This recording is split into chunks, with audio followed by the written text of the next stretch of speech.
welcome to this week's episode of the Chaos and Light podcast. I am your host, Angela Levesque, and on today's episode, I have a light and fun discussion with the wonderful Andrew Martin coming up in just a few moments. We talk about all sorts of things related to his last video, cleaning out your your junk drawer, and the power in surrender and release. And then we have a really interesting conversation about our wanting to return back to making things, and really this idea that we are sensual, creative beings, and it serves us to do things that gets our hands in the dirt, or, our hands in the dough, whatever it is, but getting back to this idea that we are creative makers of things. So we talk about beauty and aesthetics and all sorts of things. So I hope you enjoy that conversation. That'll be up in just a few moments.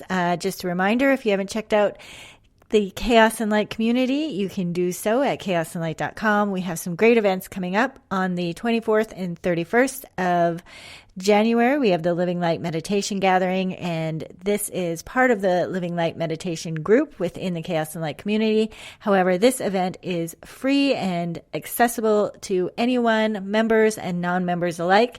So you can register for that on Chaos and Light /events. We also have How to Connect to Your Higher Self coming up on the 27th, and that is taught by the beautiful and wonderful Lisa Martin-energy, my friend and co-founder of the Chaos and Light community. And again, you can find that on our events page. There is member and non-member price. I think it's actually free to Chaos and Light members. So do check that out. I don't have a lot to add. As far as the Divine Spectacle this episode, I think the nature of my podcast with Andrew, where it's really just a fun back and forth, kind of sums up my thoughts about staying light and playful, and really taking time to get connected to what really matters. So I'll kind of just leave it there for everyone. So we will be right back with Andrew Martin after this ridiculously short break. Are you enjoying this podcast and want to help this lady out? Well, share it with friends, or even better, leave a review on iTunes. We'd love to hear from you. Now back to the show. Well, I'm here again today with Andrew Martin. We've decided that we're going to, at least for the foreseeable future, get together about once a month and kind of talk about things, explore things that he speaks on deeper from his videos, things that are rolling around in my head. So if you want to learn more about Andrew, you can go to Andrewmartin.energy, as well as, how often do you post videos on YouTube? On YouTube, usually twice a month is the standard, and sometimes more. Yeah, so I highly recommend checking them out. You're a fantastic motivational speaker. I will put that. I'm always feeling charged up, and I'm going to go take on the world after one of your videos. So I'm going to do it. Yes. I highly, highly recommend checking those out. And again, you can just go to YouTube, Andrewmartin.energy. Well, how are you doing today? Today's a good day. Yeah, today's a good day. It was threatening snow. I'm in Colorado, and it was threatening snow this morning. And I want a 3-foot dump of snow. I literally want to be snowed in. I have memories of that as a kid growing up in Wyoming. So for me, it's not winter unless I really get one of those good heavy duty snows. So we didn't get any snow today, but I made the most of it. I baked and was domestic today. It was a good day. Yeah. How are you today? I love those days. Well, I woke up, so it doesn't really snow where I live in Japan. And this morning I woke up and nothing sticking or anything, but just little snow flurries while the sun was rising. And it was really, really beautiful because I love snow. The other day, we got a little bit of a storm. Again, it's too warm for it to stick, but I'm walking with my tongue out and woo, I love this. And everybody's got their, they've got the paper over their heads or the umbrellas in the snow. And I'm are you kidding me? This is awesome. I love snow. I love snow too. And as I'm looking into this new project that I'm working on, this flower farm, one of the things that I am so very aware of is so many of the flowers that I love require frost. So I'm looking, the areas that I'm considering I have to have a frost. There has to be a proper winter. Yeah. Yeah. I love That's winter. really cool. It's very Flower exciting. farm. So yeah, that can be a whole other subject of a conversation. But yeah, it sort of ties in with today's, conversation around cleaning out the junk drawer, literally and metaphorically, physically and metaphysically. It does. I think for me with this flower farm project, it's the realization of something that was a long time dream that I didn't even really realize was a long time dream until I really started sitting with it. And through my own process of, cleaning up my own junk drawer, and especially it's gone into overdrive with this past year, which I think it has for most of us. I think that introspection path is very well worn at this point after the past year. I'm realizing there's also, when we're cleaning out the junk drawer and releasing or letting go, sometimes I think there's this idea that it's only going to be bad things. But what I'm realizing also is sometimes some things are really good and still they have run their course, right? yes. Like sometimes you can know that, oh, we're just done. And so my practice is something that I'm not stepping away from tomorrow, but I know that in the next 2 to 3 years, I'm going to be stepping away from it full time. I don't know. I have a sense that the flower farm is going to be an iteration of the healing practice. It's going to include that as well. What's more healing than getting your hands in the dirt and learning how to grow something? But what I'm realizing is that there's this level of spiritual maturity that is being required of many of us. And I've talked about this before. And for me, a marker of spiritual maturity is I don't need it to be bad in order to know that it's done or that I'm ready to leave. So it's exciting. It's so exciting. But it's also I'm digging into corners that I thought were cleaned out long ago. And I'm oh, okay, there's more stuff to look at. Well, and that to me is how we know we're doing meaningful work. Because if it wasn't meaningful, that stuff wouldn't come up. Right? We wouldn't have to look at all of the doubts and the fears and all of those things that then they show up and you're like, oh, wow, I got to look at that again. I thought we were done with that. Right. Oh, no, it's coming up, but just from a different angle. And so that to me just says that we had this conversation in our group, we're in our intention group, and we talked about asking ourselves the question, think of a time you were most happiest, think of a time you were most proud. And often, almost every time when people say or express their proudest moment, it is always because there was perseverance and challenge and looking at your shit and all of those things that came up. And then they realized just how fruitful that process of having to look at your stuff and work through it and continue and be consistent and committed and all of those things. And ultimately, those are the types of things that come up when they think of, the time I was most proud. Yeah, I love that perspective. And it's interesting because I used to say the same thing when I was a makeup artist trainer.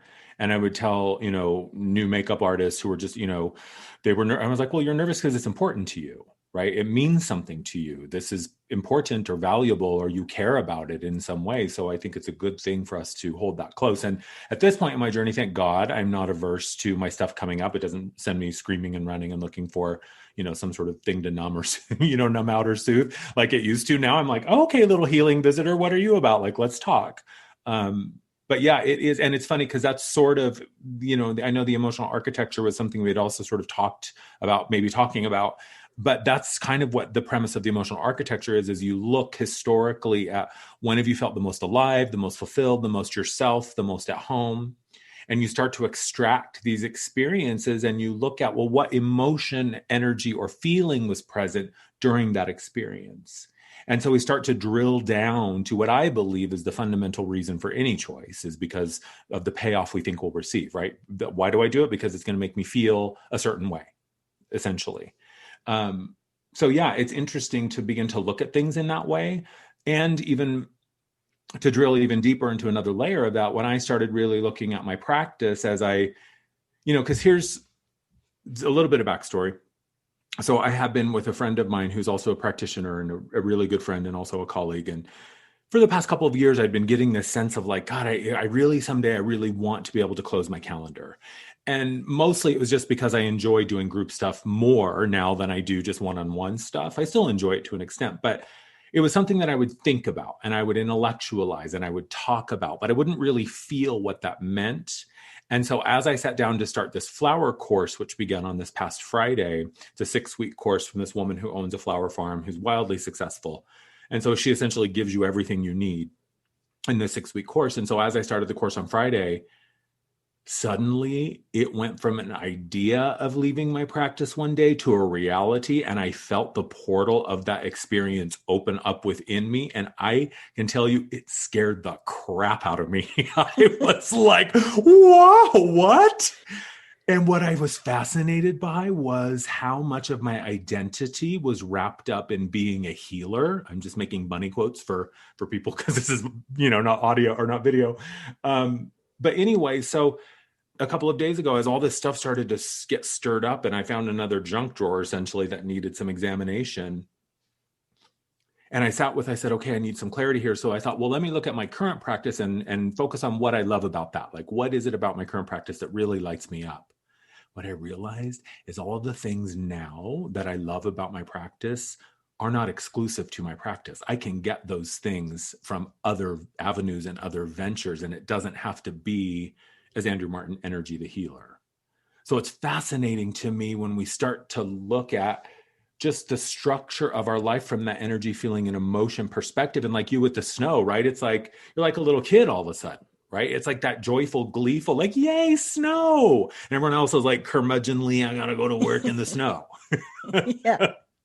I'm like, what are you talking about? But I love, that's something that I think about a lot too, that idea of drilling down, going underneath the experience, because you're right. Once you understand what within you gets to be expressed or what it is that really is lighting you up. Like the other day we were talking about in the attention group, that those goals, that 10 pounds represents something bigger. It's not about the 10 pounds. It's about the experience you get to have, whether that's the experience of boundaries or work-life balance or just general, but like that, there's something about that gives you the opportunity or provides the expression of something that you desire. And as soon as we understand that, we realize that it's not the role of the teacher. That role allowed the expression of something. So it's not the role of the healer that allowed for the expression of something. And once you understand that, you can say, oh, well, that can be expressed in this way, and it can be expressed in this way. And so I don't need to be tied to that role to still have that level of fulfillment. Thing. Right. It's like the rat in the maze. I think the only way I'm going to get the cheese is if I go through this well-worn path. And that's absolutely what I know, is that if I'm already choosing things because of what I know or hope that experiential payoff will be, then all I have to do is figure out what I want the payoff to be first, focus on that, and then I'm guaranteed that my experience will support that choice to be joyful or creative or compassionate or whatever. And it's the same thing with money, right? Money problems are never about money. Love issues are never about love. You don't want the house because you want the house. You want the house because of what you think you'll feel and the life that you imagine when you're in that house. So yeah, it's amazing when we start to look at it from like, it's almost like the essence of our soul's DNA, like what really lights our soul up. Because what I've also been aware of is that, and I've had a lot of my own businesses. I had a makeup artist business. I had a house cleaning business. I had a home staging business. I had a makeup product and education business. And now I'm on Andrewmartin.energy. With all of these businesses, I've learned a ton, but I have not been 100% invested in any of them. Every single one, there's been a level of me that's going, yeah, it's cool, but I don't really care.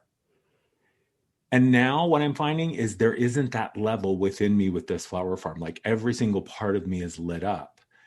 And that's what I call it, being in the room. Like when I talk a lot about like, let all of yourself in the room, that's what I mean. But yeah, it's the experience you want. Yeah. It keeps dropping in. So I want to take the direction. I want to go where I'm guided here. But this idea of having the flower farm and it also being an aspect of the healing work you do and the whole aesthetics thing and the connection to beauty. And to me, of course, you have the real like tangible and visceral experience of being in the dirt, which is fantastic, right? But there's also something really about the aesthetics and the beauty there that I think it adds a whole layer. Like I don't know why I didn't know this, but I recently met a friend here and he studied aesthetics philosophy. And I didn't even know there was a branch of philosophy that was That's primarily fascinating. concerned We with get to talk about pretty things all day. Like, sign me up. yes. And actually, once I understood that, he made so much more sense because he was always talking about like the sensual aspects of food and just, the flowers here. Like it's so beautiful in Japan. It's a very concrete place, but it actually feels really earthy instead of fake because like they just have these massive walls that are just made of river rocks and like it's just really cool. But then so many people have their little pots that they have just outside. So they got this tiny little apartment and they have their little pots with their flowers, and the flowers are always seasonal. And they're, right now there's a lot of cabbages and beautiful like purple cabbages and kales and kind of things. And there's something about that beauty piece, that aesthetic, that and the time and the attention that's required to give that life or to nurture that life. There's something really beautiful about that. I mean, literally and figuratively, but I just and there's so, it's like to me, it's the magic of like last year I planted some poppies and literally the teeniest little seed, the size of a grain of sand, gives you in 8 to 12 weeks this gorgeous, abundant, massive plant with flower after flower after flower that it just would not stop. And to me, that is astounding. That is astounding to me that in that teensy little thing, it has all that it needs to produce what it is, and all it needs is the right kind of attention. Yes. And then it seems so weird that we, especially in kind of Western medicine, the way that we view the body, that it's like everything has that intelligence, including us, right? Everything has what it needs within it. All the what are those cells at the beginning where then they differentiate? I can't remember right now, but I can't remember. Anyway, so it's just amazing to me that if we nurture in the right way, that we, like kind of going with the flow of the river and understanding that instead of thinking, oh yeah, no, we got to dam the river here and we got to put obstacles and barricades over here and deal with it. It just is amazing to me. So I think on so many levels, there's the opportunity for people to connect to their own intelligence, to the beauty of I just think it's fantastic. Yeah, I agree. And I think the power of learning how to nurture and care and bring life to another living thing is so fundamental to who we are as humans, and we are so cut off from that in so many ways.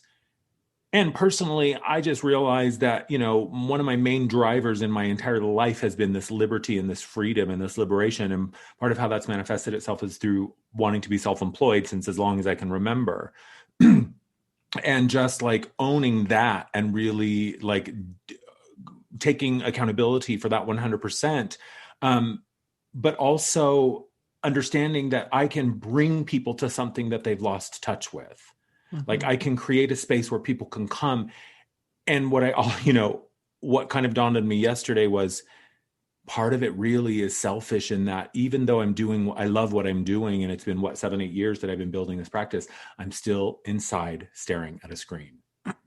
Yes. And that's not the life I want. Yeah. It's so tricky though, because like when I think about when I'm not doing work, the stuff that I love to do, still, I love to write. But unless it doesn't make sense to handwrite and then go and go write it, right? Yeah. So it's like, I like to read, but often, especially in Japan, it's hard to get books. So I get them on Kindle. So again, I'm staring at a screen. There's just so many things. It's like, how do you get away from that? So I love that you're building something that's a screen-free experience. Yeah, yeah, totally. And that, I mean, I'm not one to poo-poo technology or advancements in that way, because convenience is important in many ways. And especially if I'm looking at, starting a farm, but it also, I'm really, really drawn to the things that don't require technology to get done. Yes. I mean, people farmed for centuries without power and running water. So it can be done. I mean, it's a lot harder, obviously, but you know what I mean? And I think that that's the other thing is, for you and your love of reading and your love of writing and understanding that, especially where we are just in our world, we have sort of created so many places where you can't do it other than on a screen. And so many of us are now dependent on it. And I get that. But like, for me, it's the trade-off, right? It's worth it for me to sit here and chat with you for a bit via the screen, because I love our conversations. It's worth it for me to sit with a client for an hour, or a group with 2 hours, or for 2 hours or whatever. But then I find myself having so much time and so much energy and nothing to do. And that also is this big piece, is like, oh, well, with this flower farm, I will have plenty to do. There will never be a lack of things to do. But I think it's like, my point is for us to have that sovereign authority to choose. Mm-hmm. Like, I choose to stare at a screen because I love it. The payoff is worth it. Yes. Doesn't it make, you're talking about having sort of a domestic day. And that's one of the things that I love to do that I don't need a screen, is to bake and to cook. Yeah. And I love that. I love it so much. It has, and I've always loved that. And, I'm so grateful that my mother and my granny both taught me so much about how to be in the kitchen and cook and bake. And they instilled that love of that within me. And for me, it's one of my primary forms of self-care, is to cook and to bake. And it's therapeutic. And honestly, I love watching people eat the stuff that I baked more than I enjoy eating it myself, really. I mean, unless I'm making it for lunch for myself. But yeah, there's something to, again, it's like my hands are in it. I'm touching the thing that I'm making. I'm not removed by this digital barrier. I'm not, it's like I can see you and I'm touching my screen, but there's no Angela in there. You know what I mean? So it's like this visceral, real, tangible experiences I just find myself craving so much. And maybe part of it has been being in lockdown, but that's what I want. Like, I just want to crawl in a hole with flowers and just like live there. Like, well, it goes back to the aesthetics thing again, right? Where you're inviting all of the senses here. Yeah. I'm hearing you and I'm seeing you, but like when you cook or you bake in your hands, it's visceral, it's, tactile. You can hear, like when you're cooking, hearing the way that it sounds is a huge piece of data, piece of feedback telling you, is it too hot? Is it too cold? What, it's the way that you extract the flavors. It's a relationship. There's so many beautiful things about it. Yeah. And yes, there's those types of kind of sensual experiences are grossly diminished or lacking. Yeah. And it's funny because I'm looking at this book right now on my desk. It's The Spell of the Sensuous by that guy. What's his name? David Abram. And he talks all about that, about how humans are designed to consume stimulus, right? Like, how many orifices do we have that are designed to stick things in, or we were able to put stuff into? You know what I mean? Like, when we're wired to receive, we're wired to engage, and we're wired to engage on multiple levels simultaneously. And so, I think of my granny. She knew the bread was done baking by the smell. She knew if the pie crust was correct by touching it. She didn't need a timer. She didn't need measuring. She made pie crust by putting her hand in the thing of flour and scooping it in the bowl until it looked like the right amount. So yeah, we've lost that. So many of us have lost that. Our entire body is covered with this feeling, sensing organ, the skin being the largest organ. And we're covering it up and hiding indoors. Yeah. No, it's just, I crave those real, visceral, like, let me connect with something physically experiences more and more. I agree. Yes. Ooh, that got me all excited. Me too. I'm gonna go plant some flowers and bake some cookies. I wanna talk about your last video, which was cleaning out the junk drawer. That was something that I did before I moved to Japan, and something I need to do again. Like, my husband and I have been together. This is going on our 23rd year. Wow. We've lived in 3 countries. We've moved a lot. And I think right before we moved to Japan, I was like, I don't want to just take half of our house and put it in storage. Like, I want to go through everything. And I also really wanted to do it in a way that was honoring my values in the earth. So I didn't want to just take stuff and just throw it in the Dumpster or dumpster. whatever. Yeah. Yeah. So I wanted to process it as much as I could, recycle what I could, so I could minimize what was going to go in the landfill. And I realized, like, I had these boxes of books and notebooks, binders full of stuff from when I went to university. Now, my background is actually exercise physiology. And I so didn't know that. yeah, That's amazing. I had a lot of books on physiology and biology and, vertebrate anatomy and all of those things. And I had carted these books, and of course they're heavy, from place to place to place. And I thought, okay, what am I really doing with this shit? Like, what is this all about? Because honestly, all of that information I could find on the internet. Right. Right. You don't need 500 pounds of books.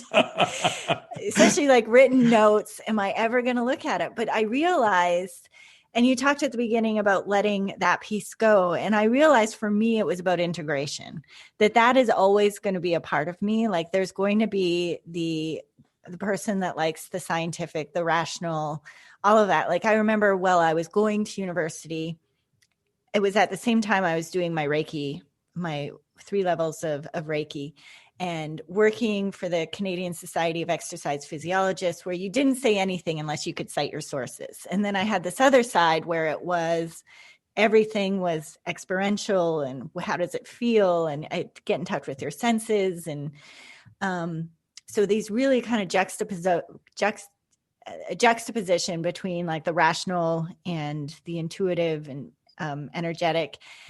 And I realized as I was going through my stuff that I wanted to keep that part of me, because I wanted to be able to say, hey, look, yes, I'm woo-woo and I'm all those things, but look I also am down with this. And I realized that I didn't need that anymore, because I had integrated those pieces and I had kind of done enough of my work that it didn't matter to me. I wasn't trying to prove anything anymore.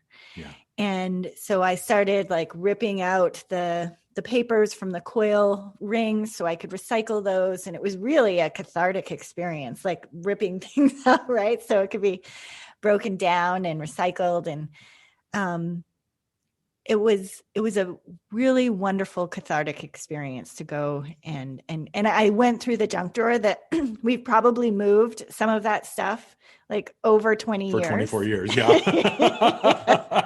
And like this ketchup packet from our first date. Yes. And it was a really cool experience, but I described it as kind of this continual surrender. Like, it was this surrendering of these ideas. They were surrendering these pieces of these identity that, may or may not fit in anymore. But I looked at it as an opportunity, like I said, for integration, and realizing that it was healthy. Everything has a life cycle, everything, and some of those things were ready to die. And that was perfectly okay. And there was no reason to carry that residual energy from place to place. So it was a wonderful, like, healing experience to do that. That's beautiful. Yeah. It's funny because around that message, actually, the cleaning out the junk drawer, it was kind of prompted by just being in meditation one morning with Osiris and just kind of, sort of feeling that relationship and the exchange. And then suddenly I was just really inspired to physically clear my space. And, I've been here in Colorado with my sister and brother-in-law for about 1.5 years now. So I don't have all the stuff that I own, which I don't own a lot, frankly. I'm down to, I think, maybe 12 boxes of stuff, and that's it. But still, since leaving Seattle in 2016 and then up until now, I've been on this sort of peripatetic journey where I haven't really been in a place for more than a year, except for here in Colorado over the past five years. And so even I had accumulated a box of stuff. I had unopened mail from 2017 when I was back in Brooklyn for 6 months. I had unopened stuff from San Francisco, it's like, and it was the same thing of like, why am I carting this crap around? And even stuff that I have been, moving with me for more than 20 years was kind of lost or showed up in this shuffle. So basically I did the same thing. I sat down with this entire box of papers and just stuff. I said, I am not leaving this room until it's organized or I've decided what to do with it and I've done it.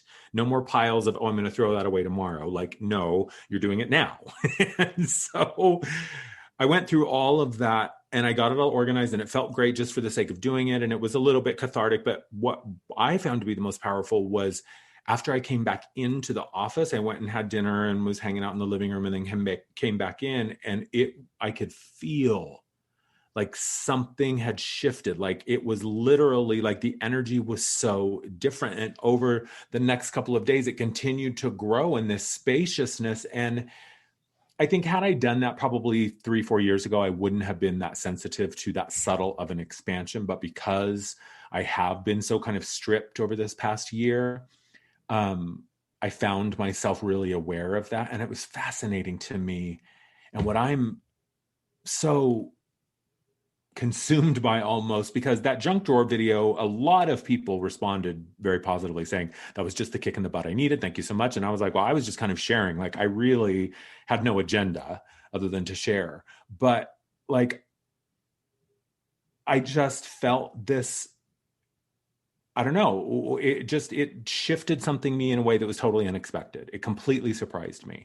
And what I'm aware of is what is fascinating to me is how much room even beliefs and ideas take up and how it prevents us from even realizing so much because, you know, it's like we talked about in the last conversation when you were like, well, if you grow up in a world that everything's blue, you don't know what blue is. And it's like, if I tell myself that if I believe that being in a room with 4 walls is evil, right? I've just set myself up for a really difficult life. So that belief takes up so much room in my life and it prevents me from doing so many things. And it has no weight. It's not a thing. And isn't that fascinating? Mm-hmm. How just an idea can completely change the reality of your life. And I find myself, now that I am in middle age, that this is a really important thing for me to look at, is deciding, because I found that even, I would say in the last year or two, that there's some rigidity to my thinking and so to some of my ideas. And I realized that rigidity now is, I find that maybe it's sensitivity and maybe it's aging. I don't like to look at it too much that way, but I like to, like I can feel that it gives me a stiffness in body too. Yeah. And so this is something, this idea of, what beliefs or what versions of myself or, all of these things that take up space and actually weigh me down and make me feel more rigid. Like it's a continually, I need to continually allow myself to slough those off, kind of like you slough off dead skin, because otherwise they harden like a callus. Yeah. And that's why you get curmudgeon-y and get off my lawn kind of. Yeah, totally. And you have a Michael Douglas falling down moment or whatever that movie was. I hope not. But, yeah, no, I don't either. But I've thought a lot. I'm like, I can see how that happens. And so this is something that I think cleaning out my junk drawer is something that I'm going to need to do on a regular basis now, because I don't know that I can get away with this, having those things linger like I could have when I was younger. And I don't know necessarily that that's because physiologically I'm aging. I think it's more because of my mindset and my framing, and my sensitivity grows. I think, just like you said, like you might not have been able to feel that space within you a few years ago, but now you can. And I think as my perception shifts and as I pay more attention, that stuff just doesn't work for me anymore. Yeah. Well, and it's like, you can only walk around the elephant in the room for so long. And that elephant gets smaller and smaller. And I think sometimes it's big and sometimes it's not, depending on what the thing is. And with the junk drawer idea, like I agree. I think it's something we do consistently throughout our life. And I think sometimes I'm integrating. Sometimes the process is about integration. Sometimes the process is about disintegration and letting go. Sometimes it's a reclamation or a reminder of something. Sometimes it's, sort of writing my rudder and going, oh yeah, that's why I got into this in the first place. It helps me remember what my initial hope was. But yeah, I think that rigidity, and I always just remember, like, it's the trees that have the deepest roots and the most flexibility that survive the storm. So for me, that's about being deeply rooted in my values for myself, what I believe is important in my life and what I want to share and put out there. And then just being really flexible with the rest. Like, what this comes back to this idea of the flower farm and the realization that I don't have to be doing a specific thing to get the things that light me up, especially now that I know what they are. Right? Yes. That's what I take with me. And what I'm aware of is every single business I've had has built upon the one previous. And even my first solo venture when I was a freelance makeup artist, that was built upon years of just being artistic and creative. And then the next business built on the last one, and so on and so on. So and this is what I think is important when we're talking about the junk drawer, for me anyway, is that I don't think it's about necessarily cutting myself off from something I was or used to be or don't want to be anymore.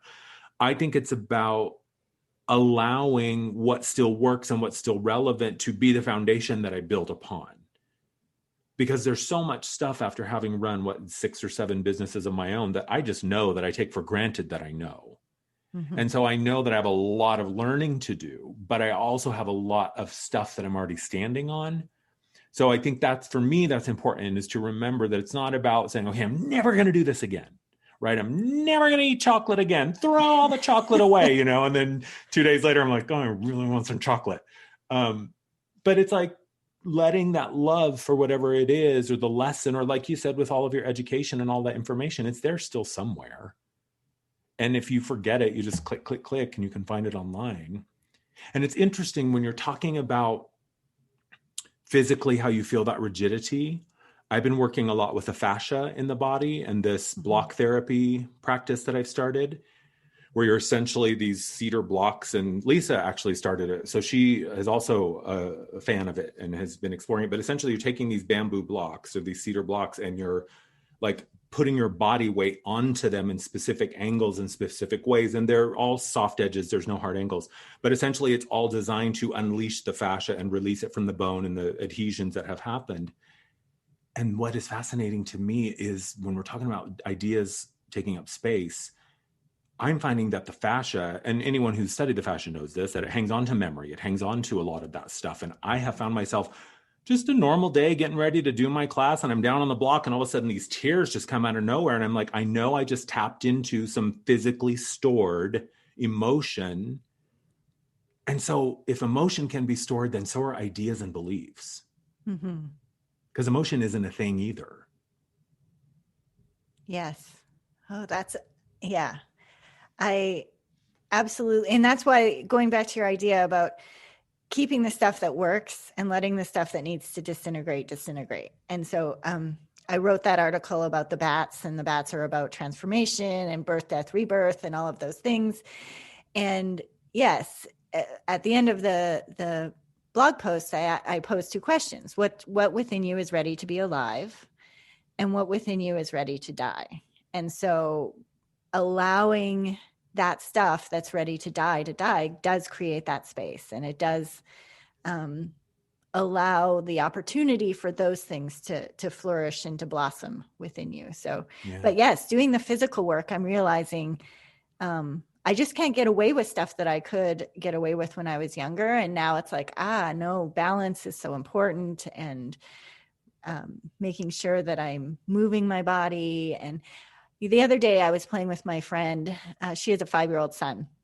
We were at the park, and I'm kicking the soccer ball, and I'm on the swing, and I was like, oh, I love this. Like, my son's 13, so he doesn't want to play with me anymore. And I realized, like, I don't have my play partner. And that was a huge thing that kept my body moving, like down on the floor and crawling through. Running after him. And crawling through different things in the playground structure and going on the swings and down this and all of those things. And I was like, can I just be a 43-year-old woman that does that without a child? Or is that,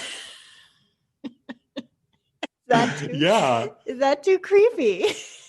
Well, I think if you go to like the grown-up playground, no. But, some of those playgrounds are like no unattended adults, like only adults accompanied by children are allowed on the playground. But no, it's funny because when I lived in San Francisco, I used to live close to Dolores Park, and there are swings there, and there's like a little playground area. And some of it's specifically for kids, but there's grown up areas too. And I used to go at night and just like swing on the swing set.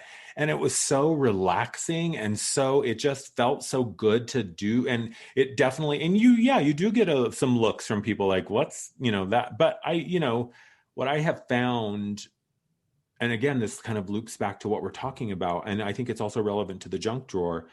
Like the things that are joyful and the things that light us up, those are often buried under all that stuff, right? So it's like, I think that when we're often, when I'm dealing with people in my healing practice and people are afraid to look at that stuff, and I get it because, right, you think about it and so you build up all this stuff around it. And so it's generally not as scary as we remember it being.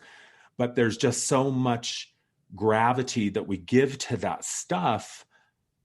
But that's where you find the nuggets too. Like that's where you find the gems. That's where you find the treasures that you forgot about. So it's like, I think at some point I get excited. Like my inner child gets really excited when we're doing that work now. Because it's like, okay, more crap is leaving. So we can just have more space, more truth, more just openness, more childlike moments. I keep getting that idea that, be lighter, be more playful, get back to your joy. Because I'm a very joyful person and I love to play.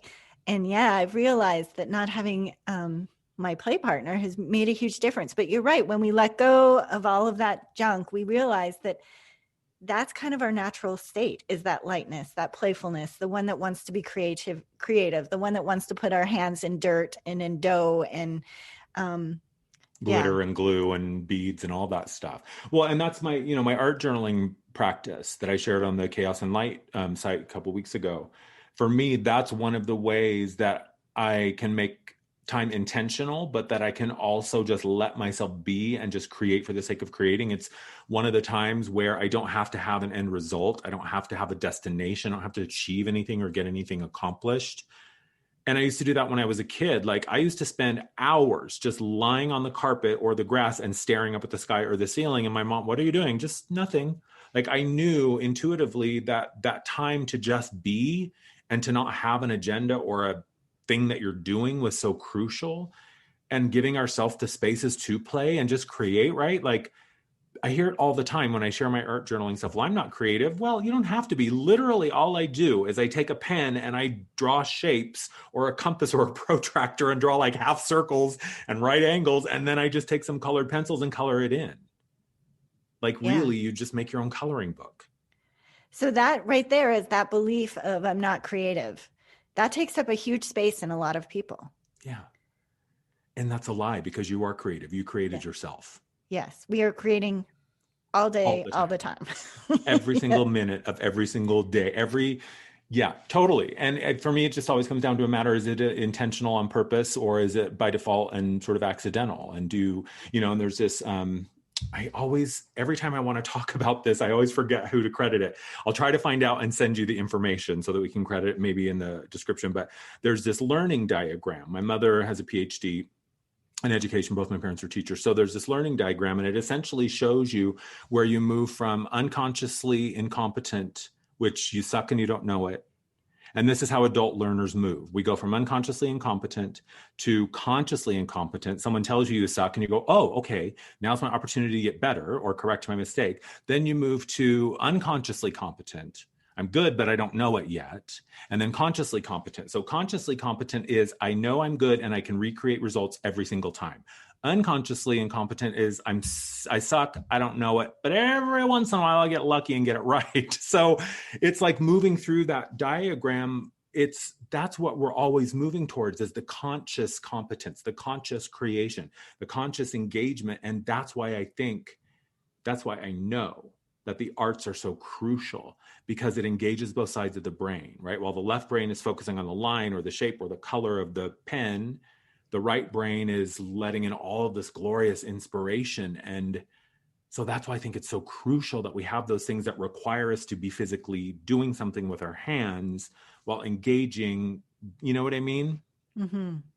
Absolutely. I think it is. And getting over that idea that there needs to be something, perfect or beautiful or something at the end, or a product. Yes, a product. that now you have to go on Etsy. Now you have to have a blog. Now you have to have a website because you were good at it. Or no, or I could just do it because I liked it. It was fun. I enjoyed it. Yes, that's And we so always do important. that, don't we? We always just want to make everything transactional. Everyone just wants to monetize everything.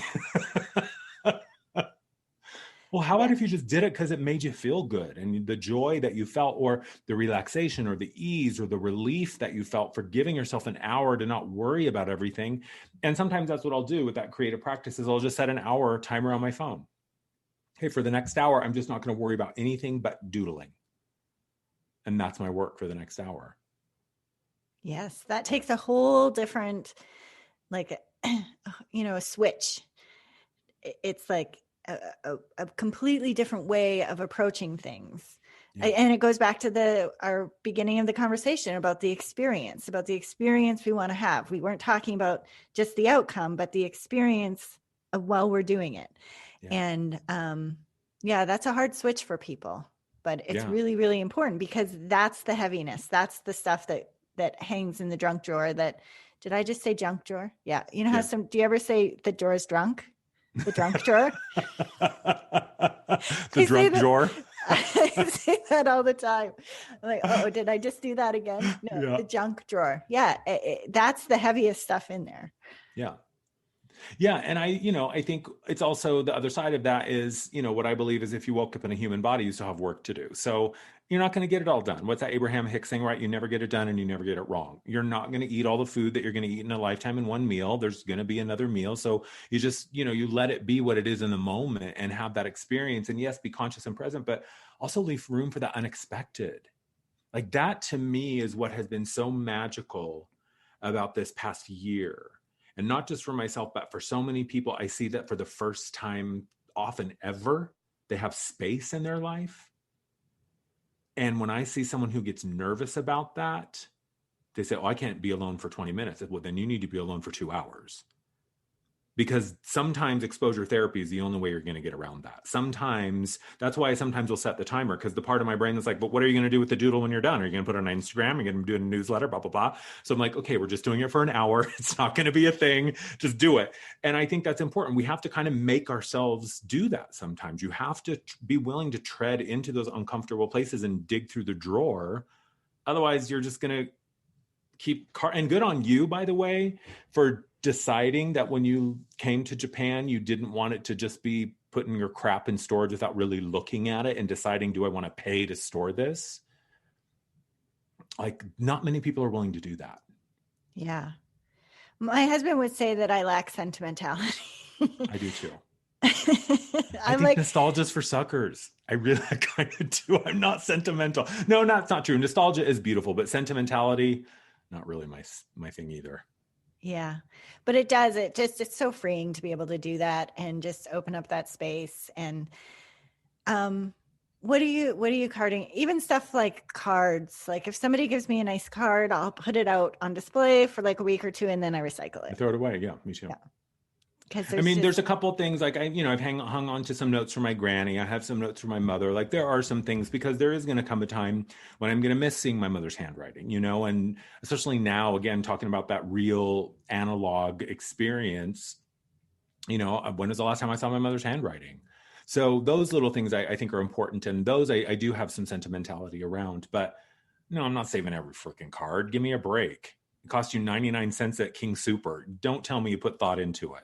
So don't imbue your sort of half-assed choice with all this meaning now because I want to throw it away. Like that guilt belongs to you.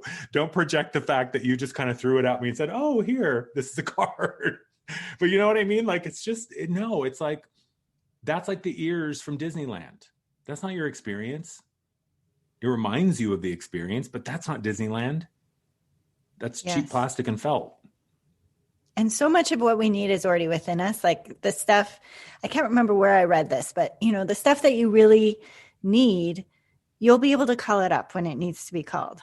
And so because it's not right on the surface and you can't just automatically like pluck it out and be like, here, the stuff that needed to be integrated, and that you'll need in the future will still be there. Even if you don't have the plastic ears.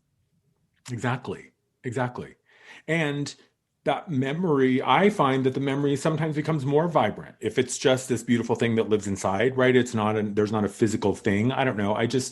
We get so attached to what we think things mean. And maybe we're onto something here. Maybe if more people were doing the work of cleaning out the junk drawer and integrating and releasing, more regularly with themselves, maybe they wouldn't have a need to feel connected through a physical object. Maybe that's it, right? If I've lost myself and I have no sense of who I am, maybe this physical thing helps ground me into something. Because I find that the more centered within myself that I have become, the less I care about the crowd.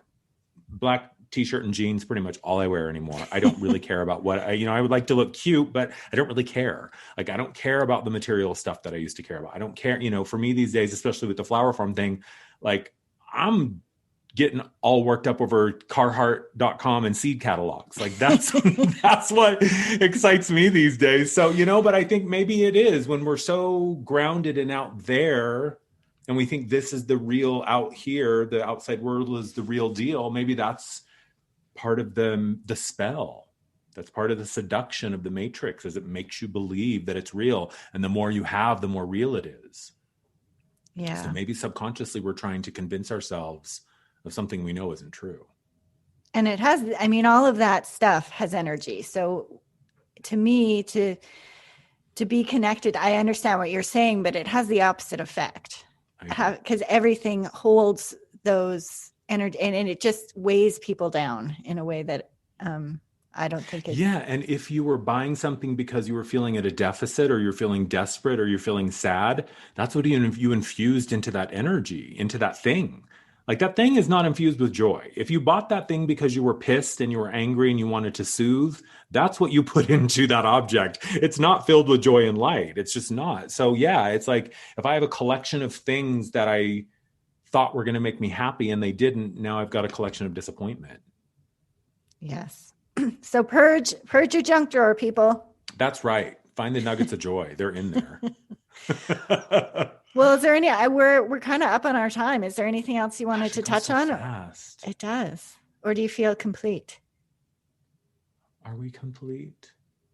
Yeah, I'm feeling complete. I think, if people are curious about that whole idea of the junk drawer, I think it's just identify like a feeling or an experience, right? Think of joy, think of peace, think of balance, whatever you feel like in that moment would just be the remedy, right? And just start to be curious about where in your life those things are either supported consciously or unconsciously, right? Like, I had a mentor at the very beginning of building my practice said, Andrew, you cannot listen to the rock and roll station if you want to hear jazz. Like, you have to decide what you want and actively tune into it.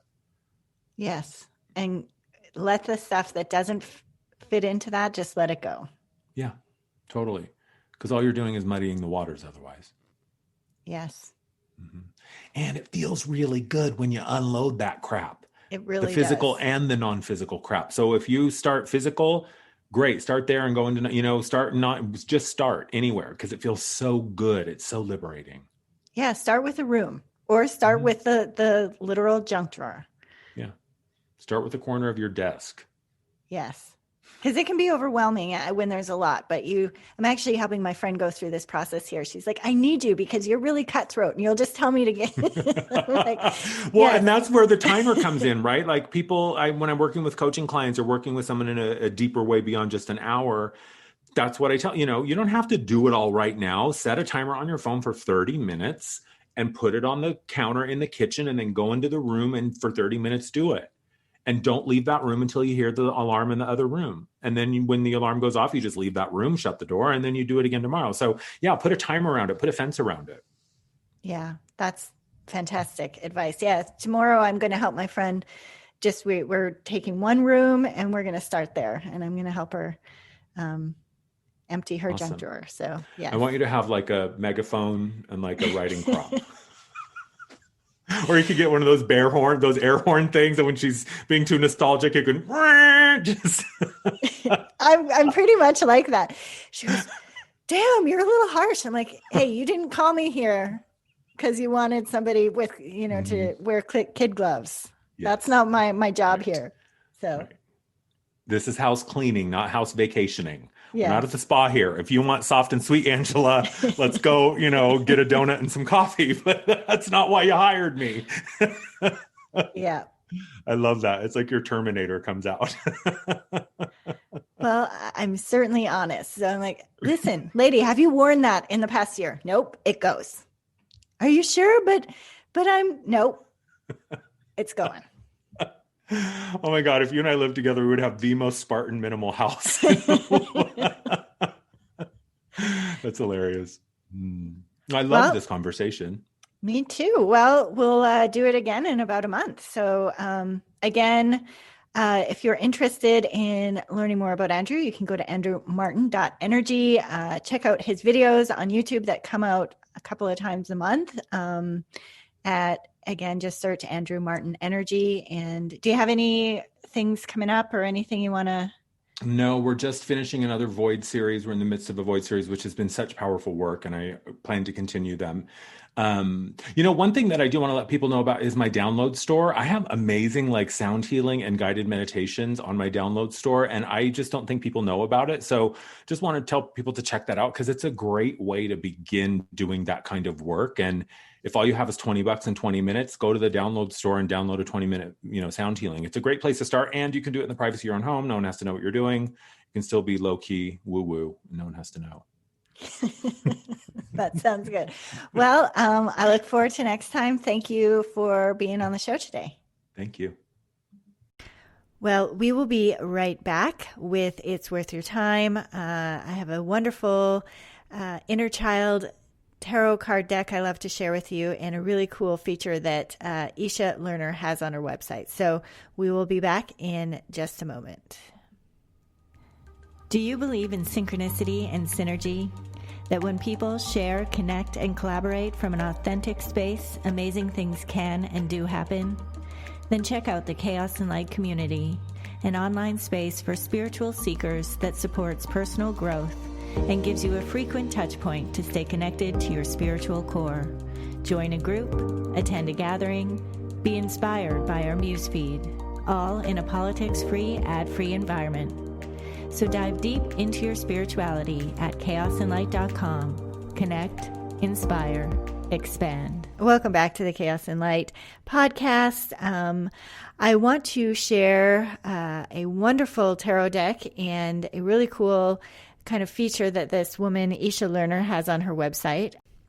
I came across her tarot cards actually as I was doing some research for an inner child article. Right now we have an inner child meditation up on the website, but I will be following that up with an article on how to work with our inner child. And anyway, I had come across this workbook that she had created that accompanies her tarot deck. And this deck is incredibly cool. If you, like me, love archetypes and love fairy tales, she does an amazing deck that is geared around fairy tales, not the Disney fairy tales, but the actual fairy tales, and really gives you an interesting perspective. Often we will look at something like Snow White and be like, oh, Snow White is dead until the white knight in shining armor comes and saves her.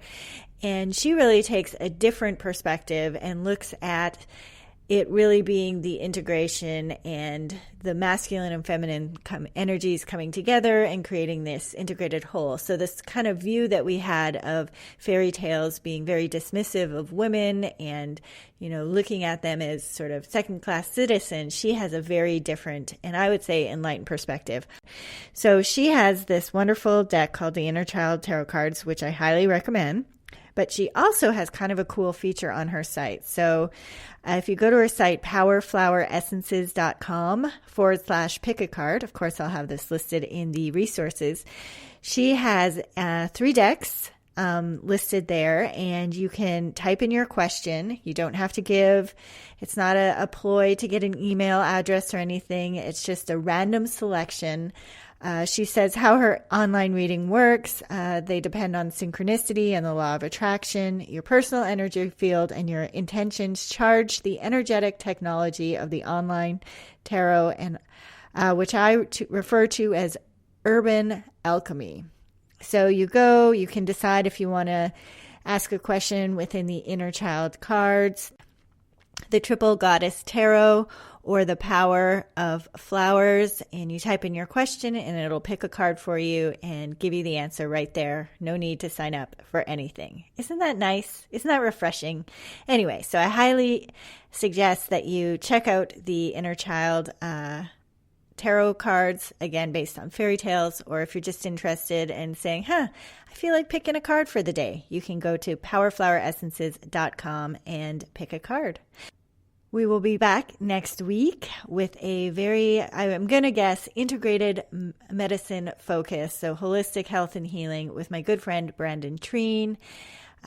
We have a conversation about shame coming up, as well as one on dealing with uncertainty. So we're going to touch on that again because they are uncertain times. Well, that is the show for today. If you have any questions, comments, concerns, if you have ideas for a show, if you have somebody that you think it'd be interesting to have on the program, hit me up at Angela@chaosandlight.com. Well, that's the show for this week. Take care and seek the mystery.